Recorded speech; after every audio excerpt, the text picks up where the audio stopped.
January the 11th, 2026. Guys, information coming out this morning from the White House, and Trump has done two things basically. First, he has told all American citizens to leave Venezuela. I guess he's concerned about kidnapping and or possibly having to step back in to secure the oil fields, things like that. Not sure, and maybe to make some transitions in the government that's trying to fill that vacuum there. So it's kind of going kind of funny. But here's the other thing is Trump just this morning issues a dire warning to Cuba as it cuts off all oil and money to the island dictatorship. Then he teases a new leader for Cuba. And what he was talking about was Marco Rubio. Rubio's parents fled Cuba because of the dictatorship that was there. And he probably would make a very good leader, or he may be president, or whatever they decide to do there. But what has happened is Cuba's money was coming from Venezuela. They were paying for security, and a lot of those security guards got taken out. We know that with that sonic weapon. But right now, Cuba's on the verge of freedom for the first time that I can ever remember for the people there, because if you cut off the money to the dictators, they will become powerless. And if you get somebody in there that cares about the Cuban people, like Marco Rubio, then it would almost become the most southern state of the U.S. And that's a good thing, because that would give you the same freedom that you guys have in Florida to the Cuban people. It's a beautiful island nation. I love the old cars and all there. That, you know, they've been embargoed, I guess, since almost the Bay of Pigs and the Cuban missile crisis, or Russian missile crisis there. So, again, there's two warnings going out, but both affect the same group of people. Get out of Venezuela for American citizens now, and Cuba, you need to join forces with the U.S. or else. That's what Trump's saying. Let's look at what the information is coming. It says, is Cuba next on the list of Marxist nations about to learn the hard way if they cross President Trump? This morning, Trump announced on Truth Social that the USA had cut off all oil and money to Cuba. Now, they also cut off all funding to much of Minnesota because of the fraud going on there. Anyway, Trump noted that Cuba had been dependent on Venezuelan oil for years to survive, and that several Cubans died during the U.S. invasion of Venezuela. He said the action follows the capture of Venezuelan tyrant Nicolas Maduro earlier this month. Then he sent a warning that should send chills down the spines of the Marxists running the island country. Trump said Cuba lived for many years on large amounts of oil and money from Venezuela. In return, Cuba provided security services for the last two Venezuelan dictators, but not anymore. Most of those Cubans are dead from last week's USA attack, and Venezuela doesn't need protection anymore from the thugs and extortionists who held them hostage for so many years. You know, if this freedom movement for the people of South America, Cuba, and all through that south of there, guys, it'd be a wonderful thing. You could open up more world trade, partnerships, and it would economically develop all of these countries that had been run by dictators. Venezuela now has the U.S., the most powerful military in the world, to protect them, and protect them we will. Remember the meeting the other day in the White House with all the oil tycoons? That's what he promised. You will be protected. You go in and take care of business. We're going to watch you. And he also mentioned that those guys in the oil companies have been doing this a long time, and they have very good security also. But this cutting off all the oil or money is going to put so much pressure on Cuba that it may look like another Iran for a few weeks there as the people decide to oust the remnants of Castro and his group.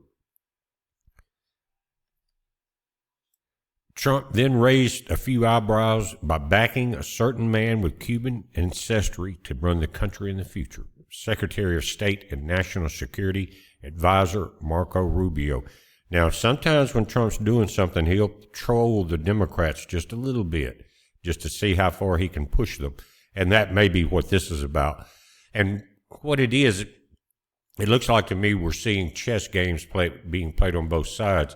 As soon as it looks like one side gets the upper hand, then there's something will happen like we saw the shooting in Minnesota. Then it looks like they're starting to get the upper hand, and Trump gives them a whole new dog to hunt. And that is, what are they going to fuss about now as far as Cuba? And so it's going to be interesting, probably in this afternoon's news updates, and tomorrow being Monday, we're going to hear a lot of complaining and whining about this. But guys, they're so close to the U.S., it's never made sense to me that we haven't made more progress on opening up the relationships in a very free and fair manner. Not to go in and take resources from Cuba. I don't think they have that many. But just open up trade and commerce, and they will prosper from tourism because it's a beautiful island. It's the gateway to the Caribbean and to the Gulf of America.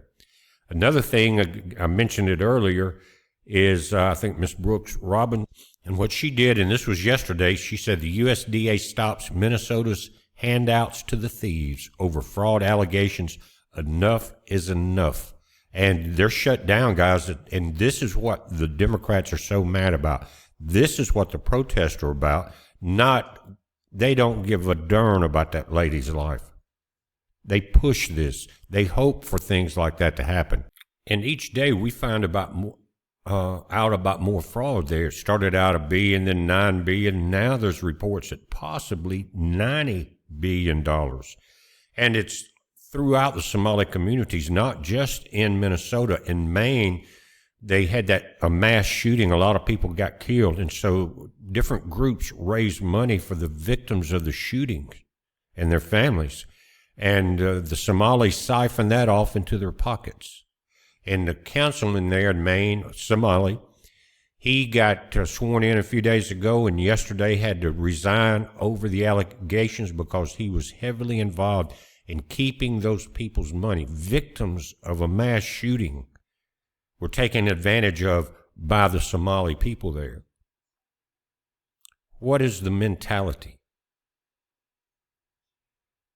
Anyway, Rollins said Trump's administration uncovered massive fraud in Minnesota and Minneapolis, which resulted in billions of dollars being siphoned off by fraudsters. Enough is enough. The Trump administration has uncovered the fraud, and the USDA is suspending federal financial awards to Minnesota and Minneapolis, effective immediately, until sufficient proof has been provided that the fraud has stopped. No more handouts to thieves. Time to drain the Minnesota swamp and put American taxpayers first. Yeah, that's right, Ms. Rollins, but what y'all got to do is kill the IRS, shut it down for at least a dozen or so years to pay us back.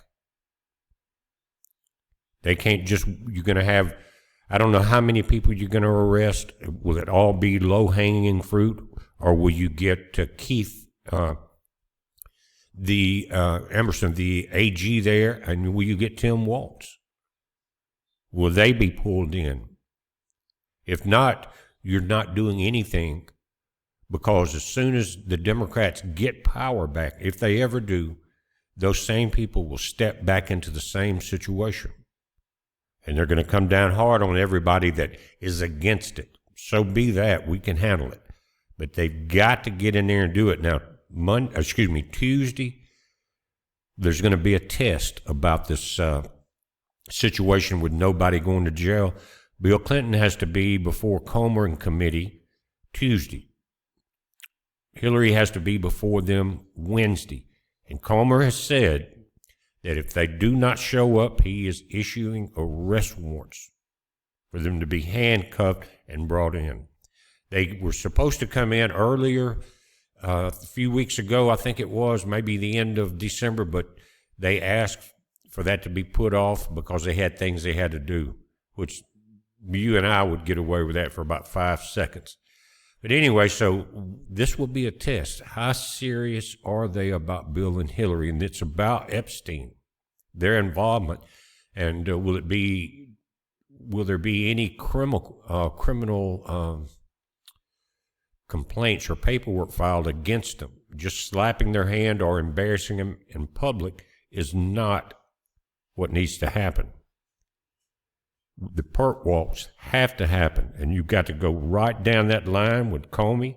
You got to get half the Democratic Party out and several rhinos on the Republican side and start from there. You got, again, Mayor Jacob Fry there in Minnesota. And I don't know where they got him. He looks like a reject from a Gavin Newsom contest. And you can tell by the way he says things and his tone of voice, he believes nothing he says. Nothing. In a letter to both Tim Walz and the Mayor Fry, Rollins said that widespread and systematic fraud associated with federal benefit programs in the state of Minnesota and the city of Minneapolis demonstrate an inability to handle federal resources without additional oversight and accountability measures in place. They were stealing. It was not an accountability or lack of oversight. They were stealing. They were the head of the thieves. She also mentioned the $250 million Feeding Our Future scheme and alleged scams involving the Small Business Administration's Paycheck Protection Program and daycare centers. While the full extent of the fraud in Minnesota is not yet known, it is clear that under the leadership or lack thereof, fraudsters can take advantage of federal funds and the American taxpayer with impunity. She added, this necessitates federal action to protect taxpayer dollars until adequate safeguards can be established. I don't know how you're going to do that, Ms. Rollins, without until at least after the midterms. And it's so heavily rigged in the blue states, it's going to be almost impossible, like cutting a cancer out without killing the patient. We'll have to see. We talk about the Insurrection Act, and that is a very good possibility with what's going on. Last night we did a live stream. It wasn't real long, but we were looking at Los Angeles and Minnesota and the thousands of people that had been paid to protest. And the irony to me was that although in Minnesota they were protesting, they had been protesting the attack by ICE on Somali neighborhoods trying to clean up the fraud.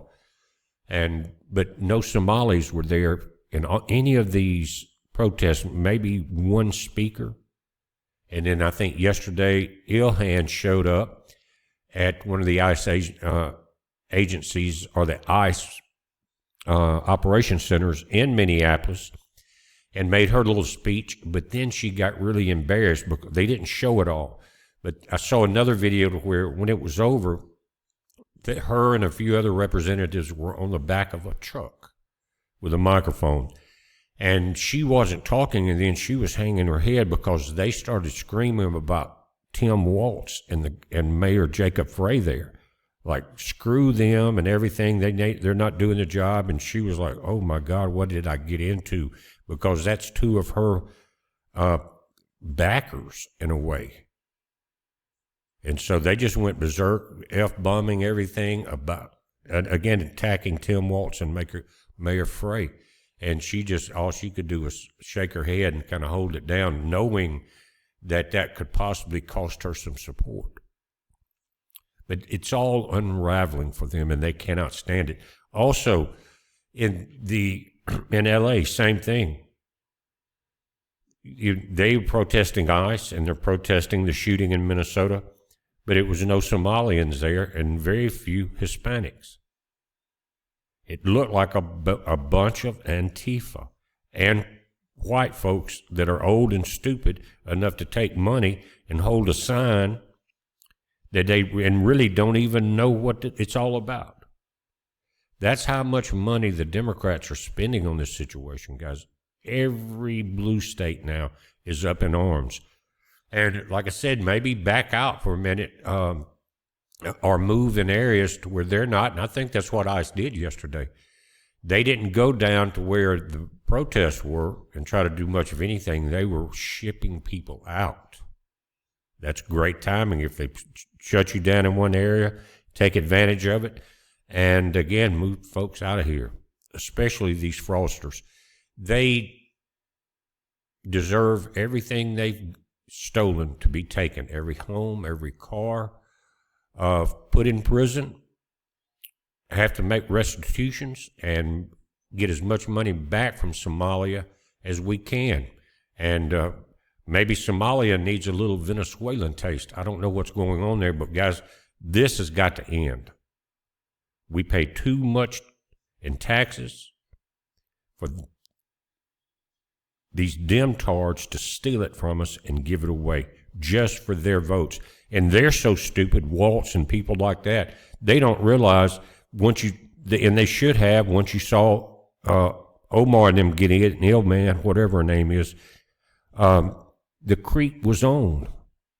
We'll keep you white people in office until we take over each stage getting to the governorship. And then Waltz, you and Frey would be cast out when the trash man comes back around. That's the creep factor. That's what's happening in New York. It's got to be stopped. It's got to be stopped now, and it's going to have to be done with a semi-heavy hand. Mandama in New York got to go. He's talking about defunding the police, and everything he says is a lie. Why would you put up with that? There's got to be something that can be done to remove communists from office here in the U.S. If you've got to make a law, Trump, do it. An anti-socialist communist law.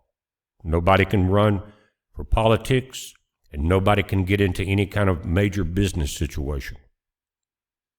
And really, they need to be deported because that creep will stay in place until it's allowed to grow again. Guys, we're watching this. You watch it. We don't know what's going to happen yet. It looks like it's going to be a very busy week between they're going to send the 3-year resolution on extending the Obamacare to Thune and them. He says it's dead on arrival. We'll see if he holds up to his word. And then you got Bill and Hillary coming in, so it's going to be a lot going on, and we're still seeing the protests. What will it take for that to wind down in Minneapolis? I don't know. They appear to be hell-bent on raising as much cane as they can. But what we've seen before, like No King's Day, it cost the Democrats, I think, $300 million for the signs and pay the protesters. $300 million of our taxpayer dollars. And that broke a certain group of them. But there's a lot of money out there floating around, designed and put in place to take down this country and give it to the communists. Again, guys, we're watching it. You watch it. It's a heads up. Be safe.